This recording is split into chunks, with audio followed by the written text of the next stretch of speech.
bannabuddu n'abakooki bano baleese abantu bayitirivu okujja okukiika embuga olwaleero.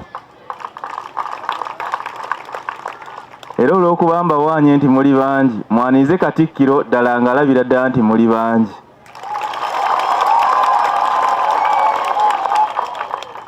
Kama wange ate nange njagala okugatta eddoboozi lyange kuba nkulembedde okwaniriza abantu ba Kabaka abazze okukiika embuga.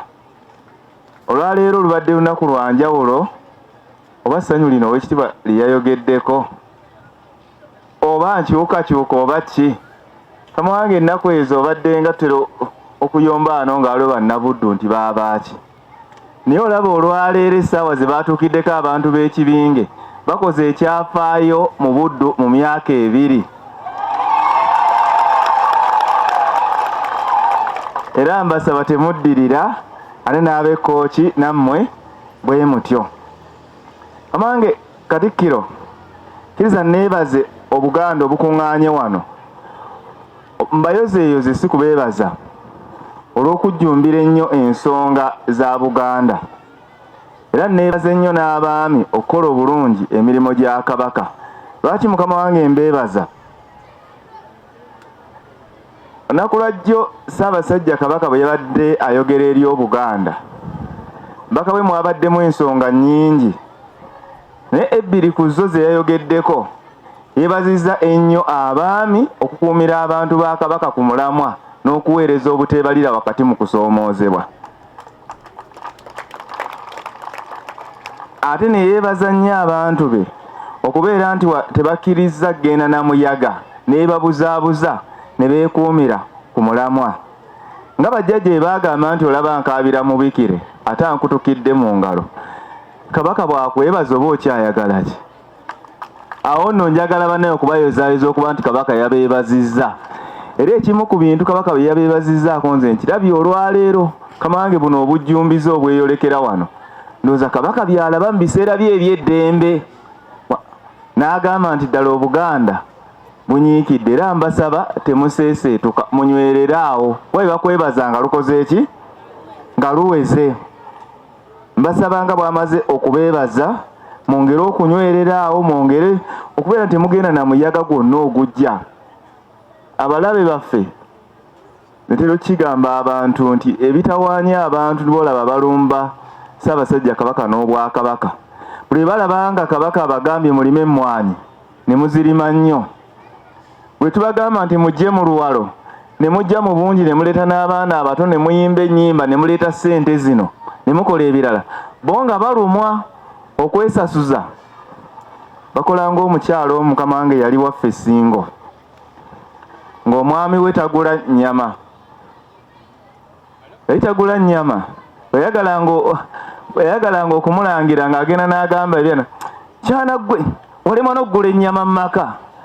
Kati olw'okuba bano baagala bamanyi nti nno Kabaka mpologoma, nti empala bwaterumbwa banoonya bye basobola okulumba. Ogenda okuwulira nga bavuma Katikkiro, ogenda okuwulira nga bavuma ono, naye ng'ekigendeerwa kyabwe kibeera ku oli yennyini. Mwebale kuba balabufu ne mutebuka abalabe ba Buganda bonna. Njagala bassebo ne bannyabo okubatuma okwongera obunyiikivu mu kutambuza amawulire agafa embuga. Kabaka bye yayogedde tobeera wattima kwekuumira mawulire gano. Bw'okafuna ku ssimu yo kawo omulala. Oba balumwa bakole ki? Oba bafa bakole ki? Oba bakutuka bakole ki? Kati tulina obbikola nga tutaddemu n'akajanja n'akatinka ak'enjawulo, kuba maaso moogi empologoma yabuukudde n'etwebaza okukola ekyo, twongere eddala okukikola. Emirimu gy'Obwakabaka mu ngeri ey'enjawulo nga basinziira eyo gye bali. Kama wange abantu abo bangi nnyo, nekkiriza essiro olwaleero nditeeke ku bano. Nja kusooka ne Honorable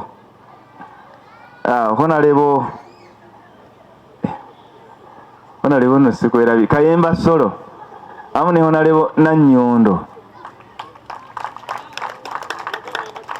Kama wange eriyo abantu bolowooza nti bakulembeze abeekola obusolosolo, n'obasanga ng'olwaleero ayogera ebitakwatagana, n'omusanga nga kino buli ekibaawo ye ali ku ludda oluwakanya Buganda n'eki. Naye Mukama wange nga minisita wa gavumenti ez'ebitundu yagoberera abantu bano sebbanga lyembadde wano bano sibalabangamu kantu bwe kati ku nsonga za Buganda. Kyembalabamu nti buli lwe tujja mu Luwalo bw'aba tatuuse waakiri Oluwalo lwo lukola ki? Era mbasaba mutambulira awo bassebo era ne Honorable Nannyondo mututuusizeeko okusiima kwaffe. Ane mukadde wa Honorable Nannyondo yateranga okujja mu Luwalo oba olwaleero tazze, aba tazze bibeera bizibu, naye atera okujja wano naye n'akiika mu Luwalo lwaffe. Era mukama wange njagala okwebaza mukadde waffe mukulu Kyanda yawaayo ettaka. Sebo Katikkiro ettaka eryo twalituukako. Njagala okukubiriza Obuganda, ekintu kya Buganda tukikuume nga kyaki. Kabaka bwe yasalawo okuzimbira bannabuddu eddwaliro, ekimu ku bifo ebyasooka okulowoozebwako lyali ettaka eryo, naye okutuukayo nga baseddekeza ettaka baalitwala. Naye kirungi ettaka eddwaliro gye liri e Mukungu erizimbibwa, naye oba oliawo lyandibadde ku kyalo. Era nsaba abaami ba Kabaka mukole kyonna ekisoboka. Enteekateeka za Buganda nnyingi nnyo. Abantu ababba ettaka mubamanyi, bantu bamwabba ettaka ly'Obwakabaka. Kyenga abantu beewaffe tulwane nnyo okulaba nti tukwatira wamu okujja ababbi ku ttaka ly'Obwakabaka Mwami Kyanda gye lyawaayo neki n'okwagala. Singa kati bannakibinge oba oliawo mujaguza mu ngeri enjawulo, naye omukisa gujja kukola ki? Kye mulina okukola kimu kulaba nti ettaka eryo livaako abasenze. Njagala okwebaza mukama wange abalyesenzezzaako kuba oyo taba musenze. Mukama wange njagala okwebaza Meja Eric Kayanja olw'obuwagizi.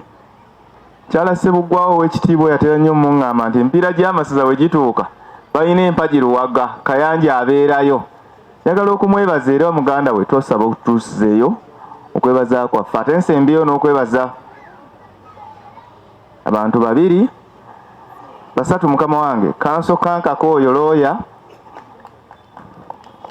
emirimu gya Buganda agiwagira si kooki yokka neneewala. Buvunaanyizibwa bwammwe omuli ow'omuluka Maleku era nsaana ab'emiruka abalala bonna bamulabireko. Mukama wange ndowooza aggire ddala awo atuukireko ddala awo. Omusajja oyo si musajja mutene.